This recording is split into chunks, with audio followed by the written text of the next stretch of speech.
Salam yoldaşlar, mən bugün həm son vaxtlar oxuduğum, başına qədər oxuduğum, həm də ki, mütəmadi vərəqlədiyim ya da öz adı ilə desək, hər dəfə əlimin altında olan masaüstü, stolüstü kitablarından danışacağım. Birinci elə son vaxtlar oxuduğum kiçik həcmli bir kitabdan danışım. Bu Maksim Gorkinin Tolstoy haqqında xatirələridir. Tolstoyun yanında onun söhbətlərinə qulaq asdığı hər dəfə də yazdığı bir xatirədir. Burada Tolstoyun ölümü ilə bağlı onun yazısı var, söhbətləri ilə, Tolstoyun söhbətlərindən əxz elədiyi qiymətli fikirlər var. Ümumiyyətlə, mən Gorkinin Tolstoy haqqında fikirlərini bir mənalı şəkildə yaxşı hesab edirdim. Ancaq burada birbaşa müəllifin özündən, yəni Gorkidən söhbət gedir. Gorkidən oxuyanda görürük ki, yox. Əslində heç də elə deyil. Yəni Gorkinin özünün də Tolstoya münasibəti tamamilə yaxşı və yaxud tamamilə pis deyil. Ümumiyyətlə Tolstoy bütün Rus ədəbiyyatında məncə ən ziddiyyətli şəxsdir. Məsələn, bütün sosialistlər birmənalı şəkildə sırf bu ideoloji nöqteyi nəzərdən Dostoyevskini rədd edə bilər. Amma nəsə sosialistlər də olsun, digər bütün ideoloji kəslər də olsun, bunlar Tolstoy ilə bağlı bir mənalı şəkildə yaxşı və pis ifadə işlədə bilmir. Lenin özündə də bu var.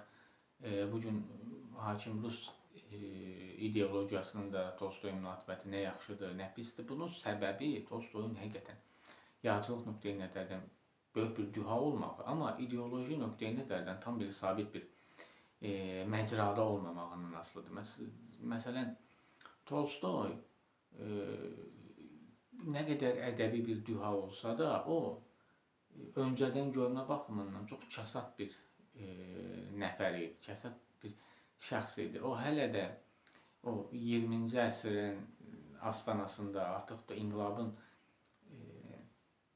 təbilinin eşidildiyi dövrdə hələ də kəndli sinifi, kəndlilərin güzəranı haqqında danışırdı. Yəni doğrudan o görə bilmirdi ki, artıq gələcək işçi sinifinin gələcəyidir. Burada əslində çox maraqlı statlar, fikirlər var. Xüsusilə qeyd eləməli olduğum səhifələr və yaxud bölmələri keçirəm. Mən düşünürəm ki, bu kitabı elə bir gün ərzində rahat şəkildə oxumaq mümkündür. Tövsiyə edirəm ki, bunu izləyən və mənim fikirlərimə əhəmiyyət verən dostlar, yoldaşlar bu kitabı əldə edib oxuyacaqlar. Maraqlı kitabdır. Sonra burada mənim üçün olduqca böyük bir müəllif var. Bu Jean-Paul Sartre'dir. Onun ziyalılar haqqında bir kitabıdır. Əfsuslar olsun ki, bu kitablar bizim dildə yoxdur. Mən də bunu məcbur türk dilində oxumalı olmuşam. Sartre'ın bu ziyalılarla bağlı kitabında onun həmçinin bir müsahibəsi də var. O müsahibəni YouTube'dan da tapıb oxumaq mümkündür. Sartre'ın ziyalılarla bağlı fikri ziyalıların ümumiyyətlə ictimai dəyişikliklərə münasibəti ilə formalaşır. Bu özü hətta müsahibəsində qeyd edir ki, mən də 68 hərəkatına qədər tipik bir burja, yəni hakim sinif, hakim elitanın intellektualı idim. Ancaq mən artıq sosial dəyişikliyin astanasında, böyük bir inqilabın astanasında başa düşdüm ki, əsas ziyalının mövqeyi nədən ibarətdir. Sonra təbii ki, Sartre'ın fikirləri özündən sonraki intellektual anlayışına, özündən əvvəlki intellektual anlayışını dağıdaraq tamam bir yeni bir anlayış gətirdi, yeni bir məna verdi. Konkret olaraq Sartre'ın ziyalılarla bağlı fikri budur ki, o vaxta qədər ki, bütün ziyalıların bilik texniki deyildi. Yəni o biliklə məşğul olan və biliklə həyata istiqamət verməyə çalışan və sözünün kəsəri olan kəslər kimi xarakterizə edilirdi. Amma əslində ziyalı o kəsdir ki, o hakim sinifinin fikirlərini safçılıq eləyir və öz alternativ, yəni o günə qədər edilən sinifin alternativ hegemoniyasının, mədəniyyətinin yayılmasına xidmət edir. Məsələn, Sartre 68-dən üzbəri artıq formalaşmış bir qəlbə düşmüş intellektuallıq termininin qurucularının hesab olunur. Kitabı oxumaq olar, göründüyü kimi həcmi azdır. Oxuyub yalnız buradan mənalı fikirlər əldə etmək olar. Bir də bununla yekunlaşdıraq. Bu elə mənim hal-hazırda oxuduğum kitabdır.